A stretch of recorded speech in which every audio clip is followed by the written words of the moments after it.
Heliana, Wakil Gubernur Bangka Belitung jadi tersangka kasus dugaan ijazah palsu. Mabes Polri membenarkan telah menetapkan Wakil Gubernur Kepulauan Bangka Belitung, Heliana, sebagai tersangka dalam perkara dugaan penggunaan ijazah palsu. Kepastian tersebut disampaikan Karopenmas Divisi Humas Polri, Brigjen Pol Trunoyudo Wisnu Andiko, saat dikonfirmasi Kompas.com, Senin, 22 Desember 2025, malam. Ia benar, Heliana ditetapkan tersangka, ujar Trunoyudo singkat. Sebelumnya, informasi penetapan status tersangka itu disampaikan kuasa hukum pelapor, Herdika Sukmanegara. Ia mengatakan telah menerima surat resmi dari Mabes Polri terkait penetapan tersangka terhadap Heliana.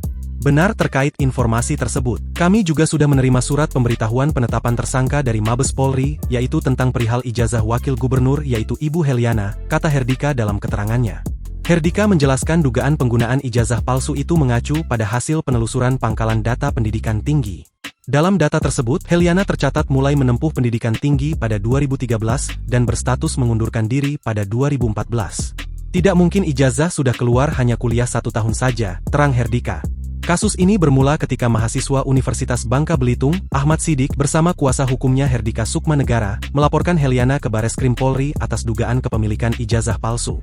Heliana diduga melanggar pasal 263 KUHP dan atau pasal 264 KUHP tentang pemalsuan surat dan atau akta autentik, serta pasal 93 Undang-Undang Nomor 12 Tahun 2012 tentang Pendidikan Tinggi, dan pasal 69 Undang-Undang Nomor 20 Tahun 2003 tentang Sistem Pendidikan Nasional.